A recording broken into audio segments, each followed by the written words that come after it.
de mon expérience, ça va bien. C'est bon comme ça? Ah oui.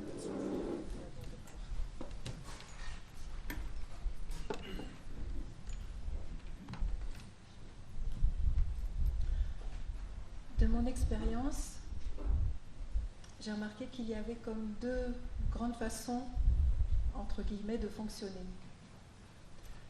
La première qu'on connaît tous bien, c'est de fonctionner à partir des pensées, à partir de ce qu'on appelle le mental. Et la seconde part d'une perspective qui est en dehors des pensées.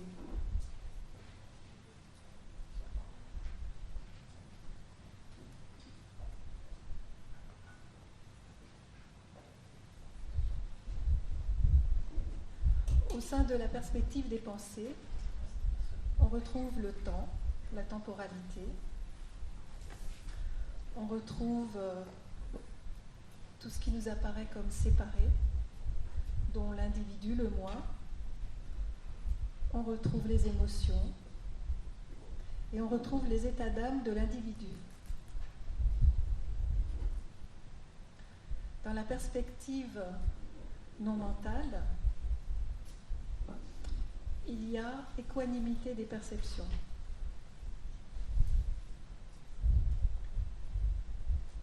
Il y a ce que j'appelle le vivre. Et pendant un moment, je me suis demandé, mais c'est comme deux points de vue différents, ils ont sans doute la même valeur. Mais en observant, j'ai réalisé que le point de vue de la pensée arrivait toujours en deuxième intention. Le vivre le précède tout le temps.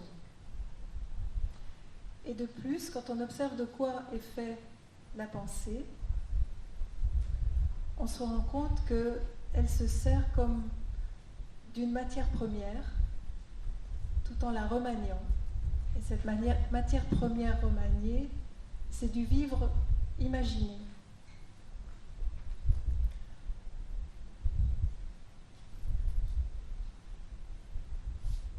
En continuant à observer, je me suis aperçue que ce qui était réellement important pour moi, c'était le vivre.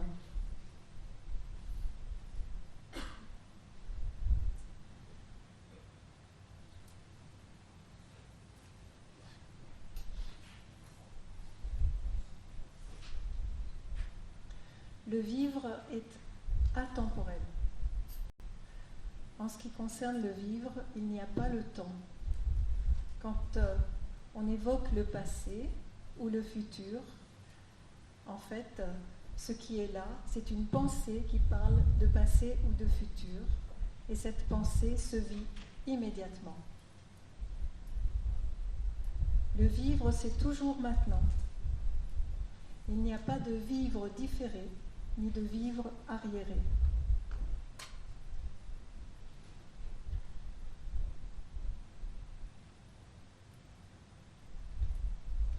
Avant ce mot, ce qui était là davantage, c'était conscience.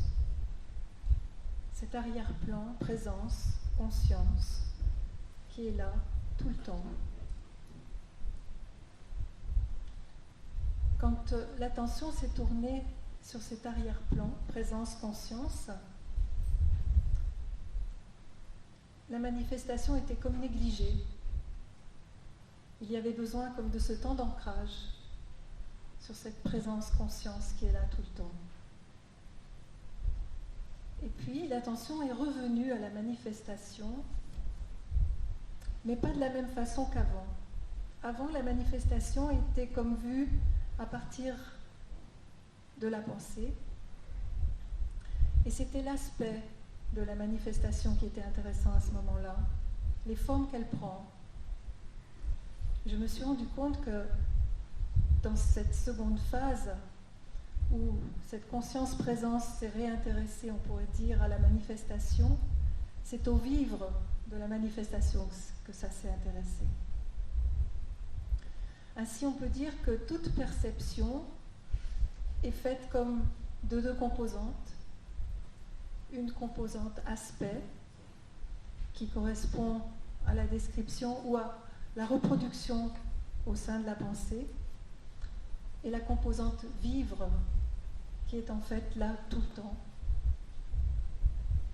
et qui s'adresse absolument à tout.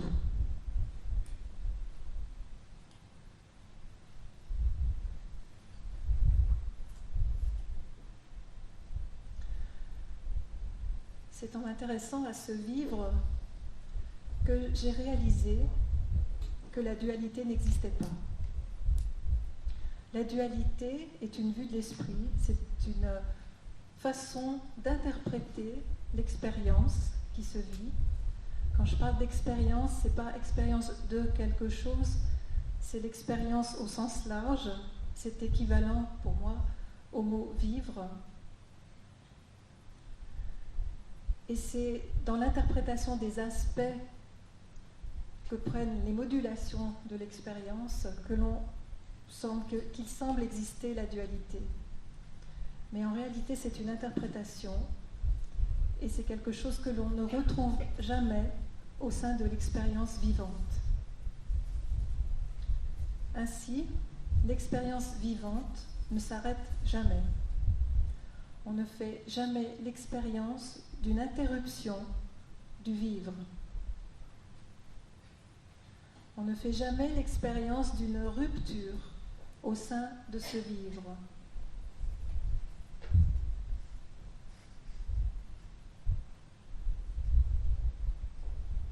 Encore une fois, le vivre est l'immédiateté de ce qui est.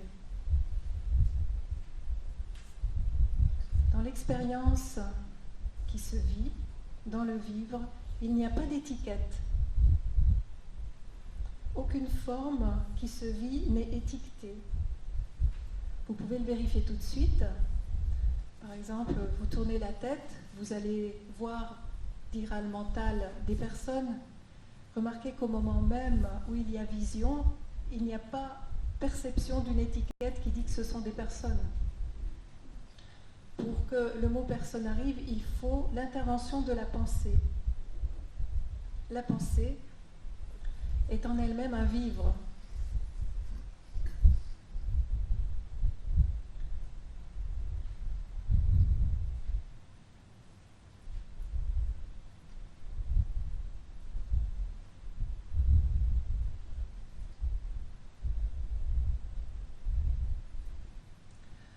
Puisqu'on ne fait pas d'interruption de cette expérience vivante, au sein de ce vivre, il n'y a pas d'autre. Là, peut-être, pourriez-vous dire, il y a Diana qui est sur l'estrade, et moi, je suis assise sur cette chaise avec tous les autres. Remarquez que ce que vous appelez Diana, vous êtes en train de le vivre par le voir et par l'entendre. Vous vivez le voir et l'entendre. Et vous vivez aussi peut-être la compréhension intellectuelle de ces mots. Et vous vivez aussi la résonance que cela a en vous. Vous pouvez aussi comme percevoir ce que vous appelez mon corps, enfin le vôtre. Remarquez que le vivre, votre corps, ou le vivre, le corps de Diana, finalement, c'est la même chose. Peut-être vous allez me dire, oui, mais moi, je vis des perceptions tactiles que toi, tu n'as pas. En réalité, qu'est-ce qui se passe? Vous vivez des perceptions appelées tactiles et vous allez vivre une phrase qui dit, toi, tu n'as pas les mêmes. Tout ce que l'on connaît, tout ce qui est, dont on a conscience, on le vit. Il n'y a aucune rupture à ce niveau-là. Je dirais, peu importe qu'il existe ou pas des individus séparés, on ne fait jamais cette expérience en direct. Les individus séparés, dans notre expérience, n'appartiennent qu'à l'idée, qu'à la pensée. Ça a l'air de rien, mais je peux vous dire que c'est radical.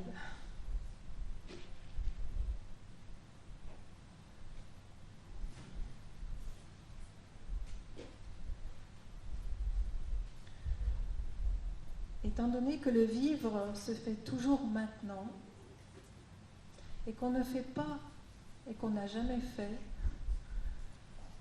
l'expérience d'une rupture de ce vivre,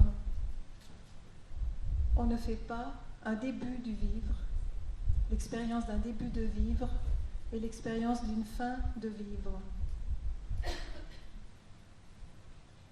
Vous pouvez, comme vous amusez, à essayer de trouver si vous avez fait l'expérience d'un début de vivre ou l'expérience d'une fin de vivre. C'est impossible. Ça veut dire qu'il n'y a ni naissance ni mort. Seules les formes semblent avoir un début et une fin, mais le vivre de chaque forme, le vivre n'a ni début ni fin.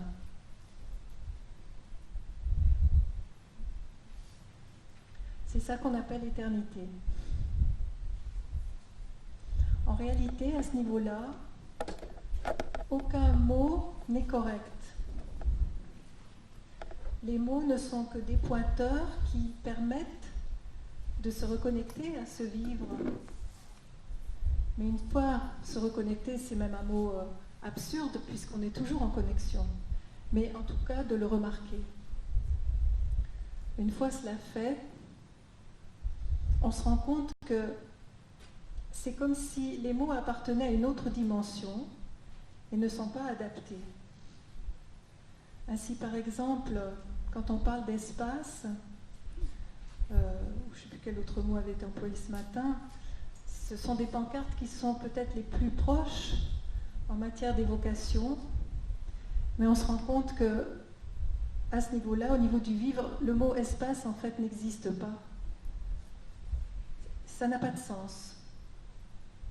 Aucune sémantique de mot n'a un sens en matière d'expérience vivante, en matière de vivre.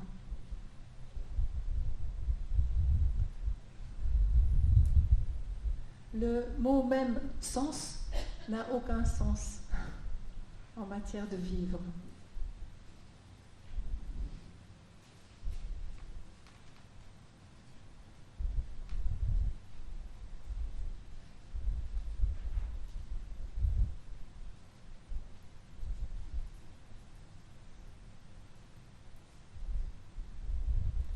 En même temps, on se fait vivre des tas de choses à partir des pensées.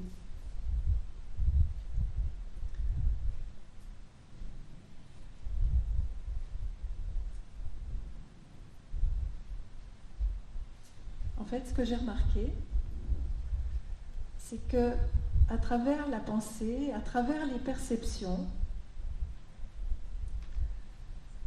on se célèbre. Et même à travers l'ego, même si effectivement c'est comme une forme particulière que cela prend.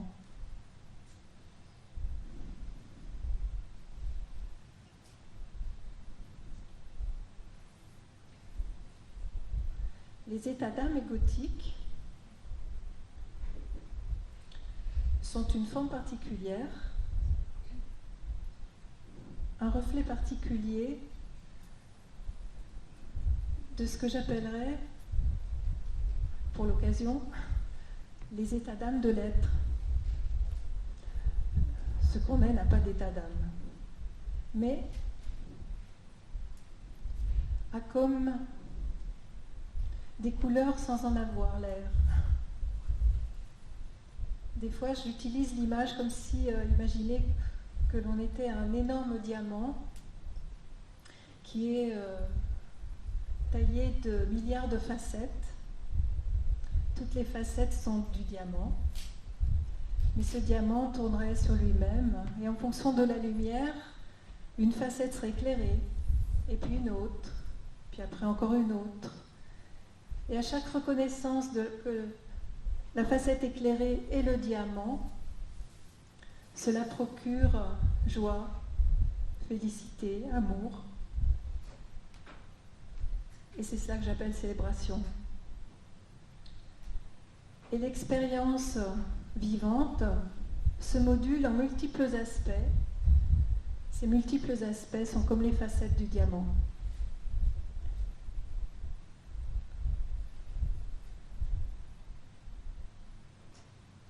Qu'est-ce qui génère les états d'âme égotiques ?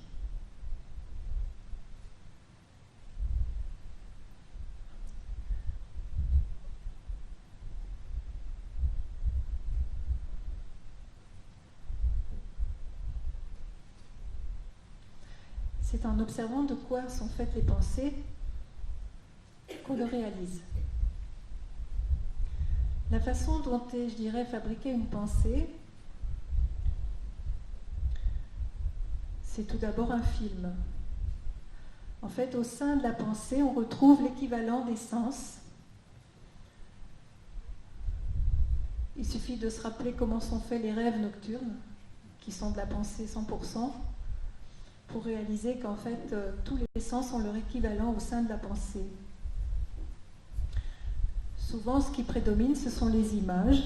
Il peut y avoir un peu les sons, mais beaucoup les images. J'utilise souvent l'image aussi, c'est comme le peintre qui reproduit un paysage. Il a l'original, le paysage, et là c'est un vivre, mais il va reproduire l'aspect du paysage sur son tableau. C'est le contenu de la pensée. Et à partir de ce contenu, film, image de la pensée, va arriver un étiquetage. C'est là que on pourrait dire le sens de la séparation commence. Au démarrage, la reproduction en fait est une imagination, et puis ça continue à fond, puisqu'arrive le sens de la séparation, c'est-à-dire que, par exemple, prenez un champ visuel, ça va comme décréter qu'au sein de ce champ visuel existent des formes séparées. Par exemple, là, je vous vois et le mental dit il y a plein de personnes. C'est comme s'il y avait une paire de ciseaux qui découpait toutes les formes et qui disait elles sont indépendantes de ce champ visuel. En réalité, vous pouvez constater que, en ce qui concerne l'expérience vivante, c'est impossible. Si c'était le cas, on retrouverait des formes visuelles dans, par exemple, le champ sonore, des formes visuelles dans le champ tactile. Ça ne marche pas comme ça. Les formes visuelles font partie du champ visuel. Mais mentalement, ça dit ça. Et puis, il y a une deuxième fonction qui va être l'effet inverse, c'est la fonction associative. Elle va associer des formes entre elles, par imagination, par exemple, des formes visuelles séparées artificiellement, enfin par imagination, elle va les associer à des formes tactiles par imagination aussi, et va comme créer l'illusion de formes indépendantes de ces champs, et même indépendantes de la conscience. Or, au passage, n'importe quelle forme, par exemple visuelle, n'a d'existence que parce qu'on en a conscience. Il en est de même de n'importe quelle sensation qui se vit, c'est parce qu'on en a conscience, parce qu'on la vit. S'il n'y a pas ça, aucune forme ne peut subsister. Et donc mentalement, ça imagine cela. Mais quand on observe un peu les choses, au niveau de l'expérience directe, ça ne se retrouve pas. Donc le mental, qui a fabriqué par imagination ces objets, les étiquette. Il étiquette les formes.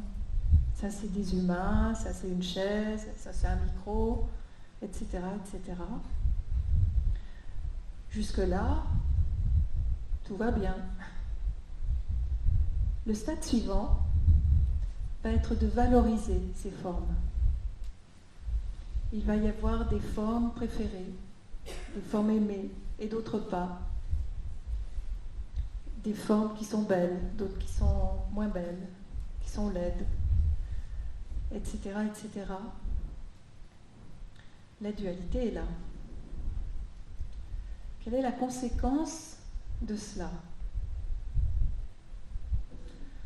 Quand le regard est tourné vers les pensées et qu'il est comme accroché aux pensées, c'est ce qu'on appelle la saisie ou la croyance. Cette valorisation des formes à l'intérieur de la pensée vont créer des vécus particuliers.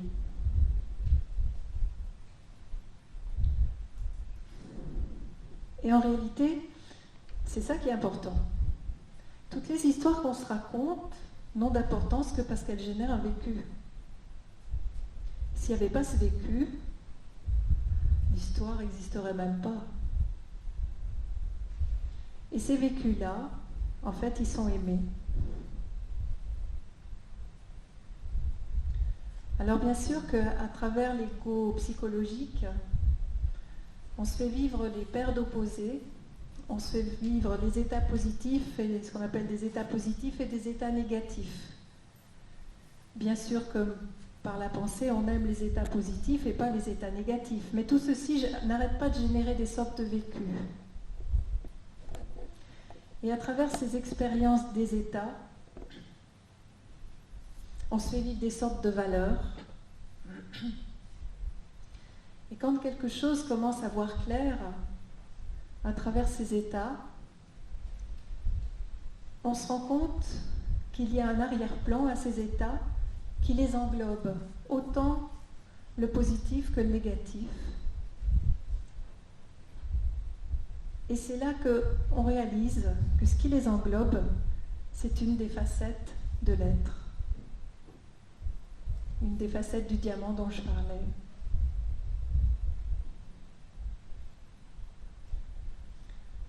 Par exemple, imaginons qu'on se fasse vivre le manque d'argent. Et on peut, comme vivre un moment le manque d'argent, un autre moment vivre l'abondance en argent. Ce sont des états qui paraissent opposés. Et en réalité, ce qui les chapeaute, c'est l'abondance naturelle de l'être, la complétude.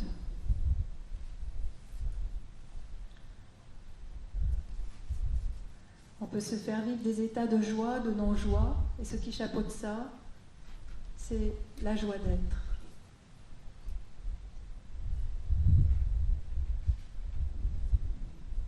Et en réalité, toutes ces facettes représentent la véritable valeur. Et cette véritable valeur, ces véritables valeurs, c'est ce que j'appelais tout à l'heure pour l'occasion les états d'âme de l'être.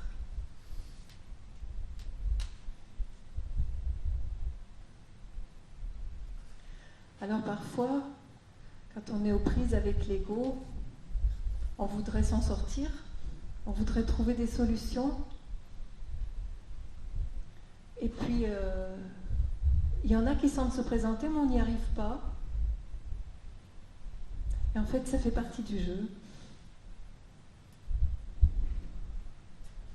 Parce qu'en réalité, ce que l'on est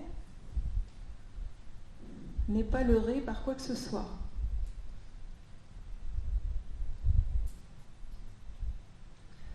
Ce que l'on est n'est pas inconscient,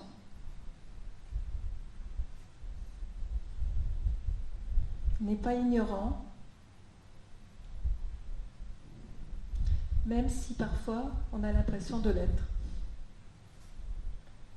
Ça fait partie de l'expérience qui se vit. Et même quand parfois on vit des choses qui semblent difficiles et qu'on n'arrive pas à en décoller, si à un moment on arrive vraiment à observer le déroulé de ce qui se passe, on va réaliser qu'il y a comme une espèce d'attraction à ce que va dire la pensée et qui va empêcher de se reconnecter à la simple paix qui est là et que l'on est. En réalité, effectivement, il n'y a pas de pouvoir personnel, ainsi qu'on en a parlé ce matin. Il n'y a pas de libre arbitre personnel, mais il y a un véritable pouvoir c'est le pouvoir de l'amour. C'est tout ce qui se vit, on pourrait dire, a envie de se vivre. Ce n'est pas quelqu'un qui a envie de vivre ça. Ça se vit parce qu'il y a attraction à ça, mais dans une globalité d'expérience. Le vivre, encore une fois, c'est maintenant, et ça comporte l'expérience de maintenant, avec tout ce dont elle est faite. Et chaque forme de maintenant est aimée, quel qu'il soit. C'est ça l'accueil. C'est ça l'accueil inconditionnel et inconditionné.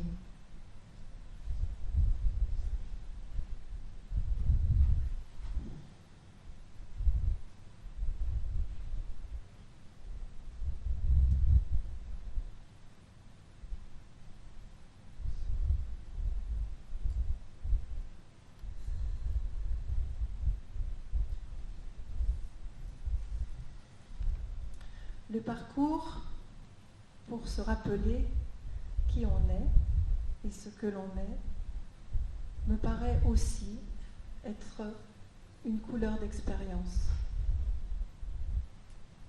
Ce que l'on est n'est pas une couleur d'expérience, mais le parcours qui semble éliminer l'oubli, lui, est une couleur d'expérience.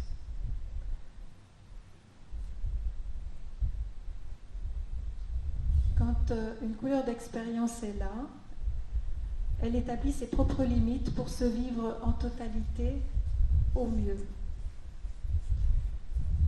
Quand une autre couleur d'expérience est là, elle fait la même chose. Et parfois, effectivement, les couleurs d'expérience semblent ou ne sont pas miscibles entre elles.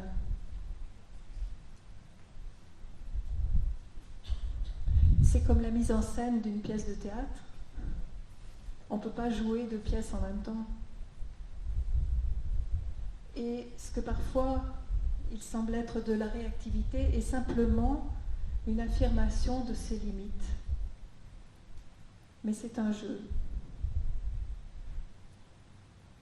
Et quand l'expérience de se reconnaître est là,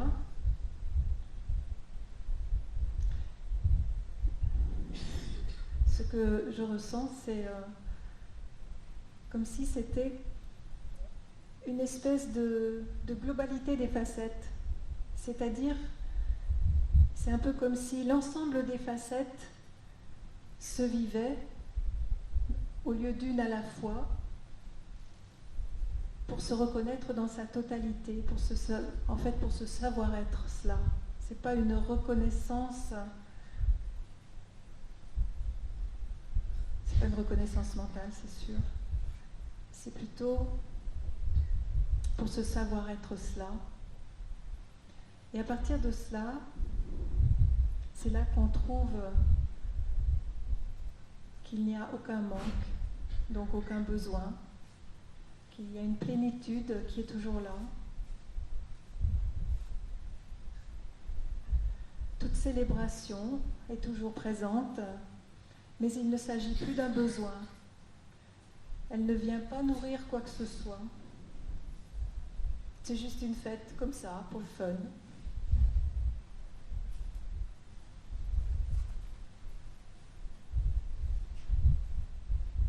L'apparence qu'elle prend n'est qu'un prétexte qui n'a pas d'importance finalement, puisque tout est absolument toujours là.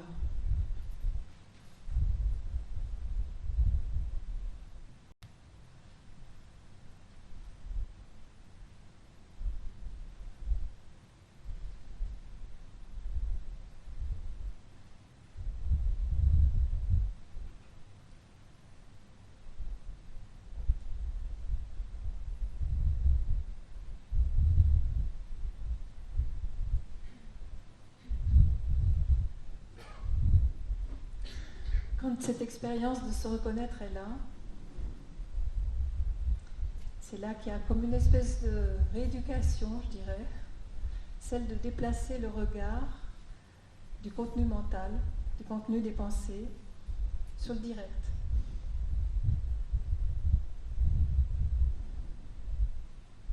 C'est là que se présentent les voix, la voix du cœur, la voix du discernement. Chez moi, la voix du discernement est très présente. Et en fait, c'est quelque chose qui peut se résumer de façon très simple. Les pensées sont des reproductions, encore une fois, et du conceptuel, et elles pointent en réalité vers une expérience directe. Il suffit donc de comparer ce que dit une pensée avec l'expérience qui se vit. De là, deux choses l'une. Où on retrouve au sein de l'expérience qui se vit ce que dit la pensée. À ce moment-là, la pensée est descriptive et on pourrait dire qu'elle parle vrai. Où on ne retrouve pas au sein de l'expérience directe ce que dit la pensée, à ce moment-là, ce que dit la pensée n'appartient qu'à la pensée. Ça fait donc partie du monde imaginaire.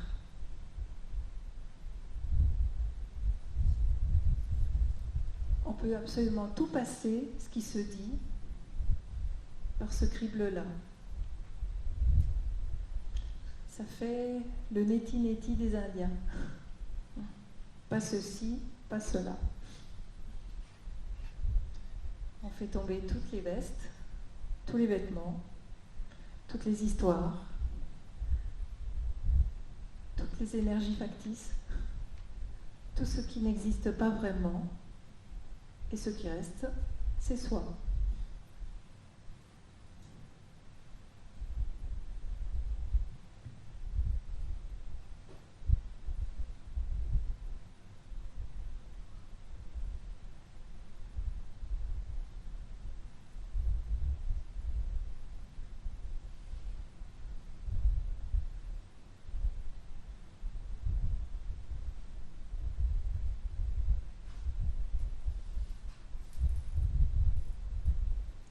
Et ce que je vous ai dit tout à l'heure, la pensée dit « Vous et moi sommes différents. Au niveau du vivre, il n'y a pas de différence. Donc vous et moi, ça n'existe pas. » Ça peut aller très vite. D'autres exemples?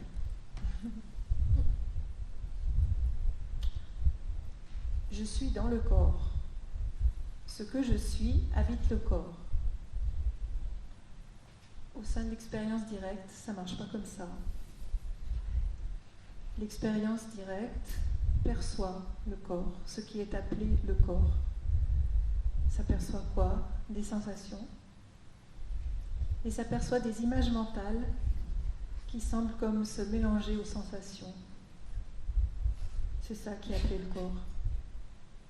Comment habiter là-dedans? Qu'est-ce qui pourrait habiter des perceptions?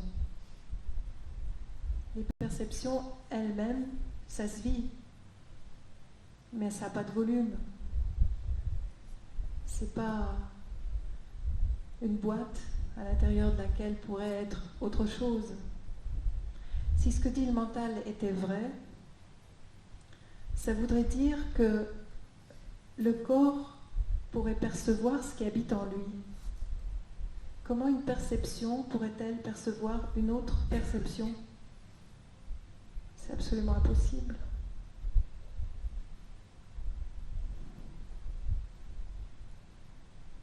C'est pas très compliqué en fait.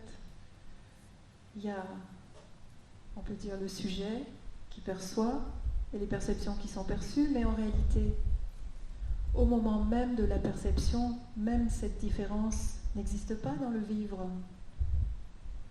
Il y a juste la perception qui se vit. Il y a le vivre perceptif. Et c'est tout.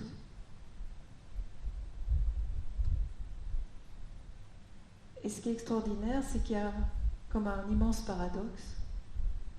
En même temps, ça change tout le temps. Et en même temps, C'est toujours identique à lui-même.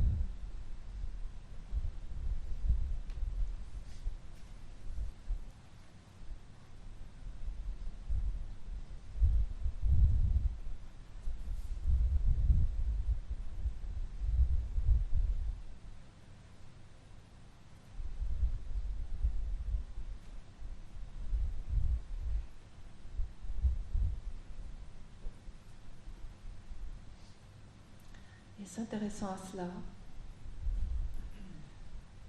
c'est tellement beau, c'est tellement paisible, c'est tellement aimant. Ça s'aime tout le temps soi-même.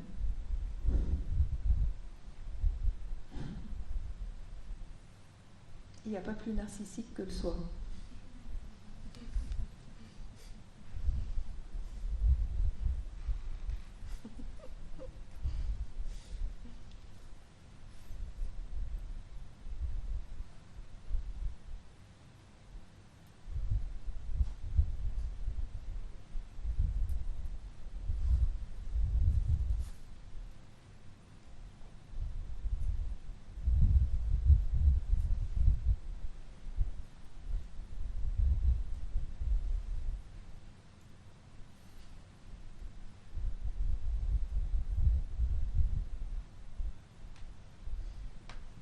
Est-ce que vous avez des questions ?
Personne au fond de la salle. Merci.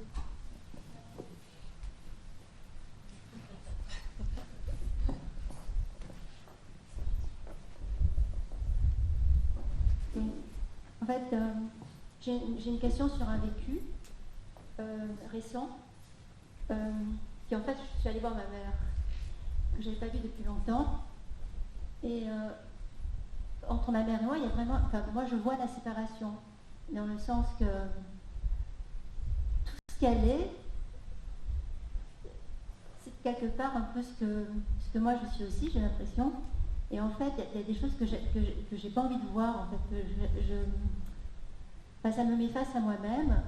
Et alors après, je me sens, pas coupable, mais presque, et je me dis, mais pourquoi il n'y a pas plus d'unité, quoi. Enfin, je sais pas, je culpabilise. Alors tu dis, donc en fait tu perçois un certain nombre de choses que tu dis appartenir à elle. Ouais, peut-être, ouais. Quand tout ce qu'elle est, tu dis. Quand tu dis tout ce qu'elle est, ça veut dire que tu as perçu ce qu'elle est. Autrement dit, tu le vis. Ouais. Tu fais l'expérience de se vivre et le mental dit, c'est à elle. Mais tu fais l'expérience de ce vivre-là, de ce que tu perçois, tu le vis. En cela, il y a unité. Et en plus, après, tu dis que tu le reconnais en toi. Ouais. Qu'est-ce que tu reconnais ?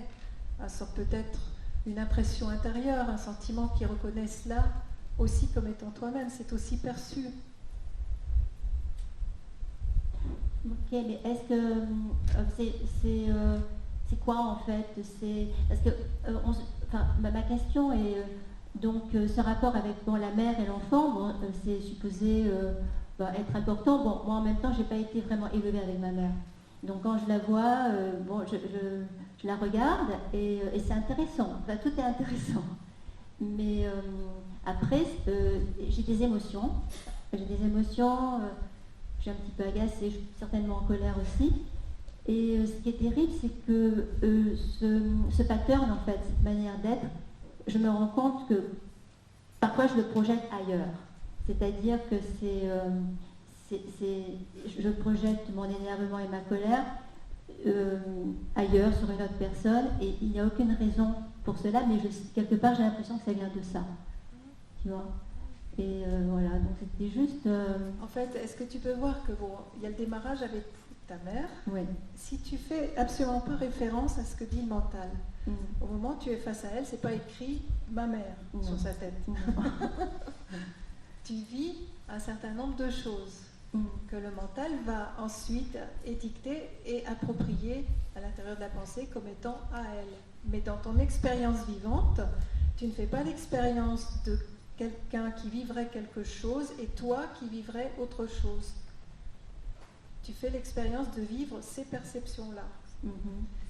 À partir de ça, la pensée arrive et se raconte, c'est à ma mère, et moi ça m'énerve parce que il y a peut-être des trucs en moi que je ne veux pas voir, etc. Et du coup, l'histoire commence, elle se raconte. Donc, à partir de ce moment-là, tu fais juste l'expérience de la pensée et de l'histoire qui se raconte. Et comme il y a quelque chose qui reste fixé sur la pensée, tu te fais vivre ce que l'histoire raconte. Ça crée des sensations, de la réactivité, et des actions vont se poser à partir de ça, qui vont, dit le mental, être projetées sur les autres. Cette projection, tu la vis aussi, puisque tu la vois. L'autre, tu vas comme le voir réagir. Si tu le vois réagir, tu vis ce voir l'autre réagir. En réalité, tu n'arrêtes pas de vivre. Depuis le début des perceptions directes de ta mère, en passant par les perceptions des pensées qui ont raconté ça, et en arrivant aux perceptions de la soi-disant projection, il n'y a eu aucune interruption de ton expérience vivre. Tout cela est une modulation de ton expérience vivre, qui s'est fait à la fois de direct, d'intermédiaire pensée, donc d'une histoire, et d'autres types de direct. Tu comprends ? Ouais. Il n'y a pas d'autre là-dedans. C'est le mental qui interprète cette expérience comme une partie qui sera ta mère, une autre à toi, et d'autres encore parties avec d'autres personnes. C'est une interprétation, mais dans ton expérience vivante, ça ne marche pas comme ça. Donc, tu vis du début jusqu'à la fin. Tu n'es pas une personne qui vit cela. Tu es l'être qui vit, qui fait l'expérience du début jusqu'à la fin de ça. Et il n'y a pas de début ni fin d'ailleurs. Oui, alors justement, mais en même temps, s'il n'y a pas de début ni fin, je me dis, mais j'aimerais bien que ça s'arrête. Alors, ça vient d'où j'aimerais bien que ça s'arrête? Qui dit ça? C'est une pensée? Ouais, c'est une pensée, mais est-ce que tu peux voir? Si tu vois la pensée, tu peux comme la délaisser. Ouais, je peux éventuellement, mais quand je suis prise... Oui, mais là maintenant. Oui, là oui, ok. Oui, ça c'est un point important aussi à se rendre compte, c'est que c'est toujours maintenant qu'on peut faire quelque chose. Parce que le vivre, c'est toujours maintenant. On ne peut pas faire quelque chose sur du vivre différé ou arriéré, puisque ça n'existe pas. Non. Ça ne peut que se faire maintenant. Donc, maintenant sinon, tu pars dans les modulations d'hypothèses, donc dans l'imaginaire. Et ça ne va rien apporter, l'imaginaire. Le concret, c'est toujours maintenant. Donc, je reviens au truc, si tu vois la pensée, tu peux détourner ton regard de la pensée. Au moment où ça s'est produit, si tu ne l'as pas détourné, tu ne peux pas revenir là-dessus. C'est terminé. Ça n'existe pas dans le vivre, ça. Par contre, là, maintenant, voyant la pensée, tu peux comme détourner ton regard et voir ce qui se passe en dehors de la pensée. Rien.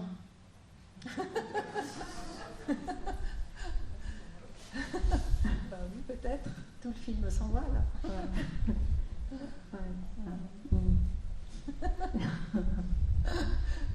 Par rapport aux expériences qu'on aime faire via le mental, ça peut être des fois décevant, ça. Parce qu'effectivement, si on ne se réfère plus à la pensée, ça fait une grande lessive. Ouais, c'est vrai. Mais ça devient tellement plus paisible. C'est l'amour de ça qui va le faire revenir, c'est tout. Parfois aussi, peut se sentir seul aussi quand il n'y a plus le film. Alors, est-ce que tu peux voir que, en fait, effectivement, c'est des choses qui arrivent souvent, mais tu peux, si tu es très attentif, tu vas remarquer que c'est une pensée qui te dit que tu es seul. De nouveau, si tu vois la pensée, tu détournes ton regard d'elle et tu restes juste avec ce qui se vit. Et tu vas te rendre compte que finalement, ça va très bien. Ouais. Ok. Merci.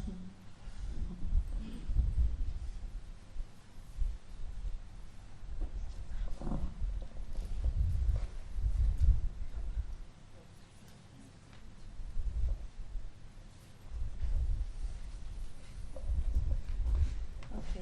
Merci beaucoup à tous.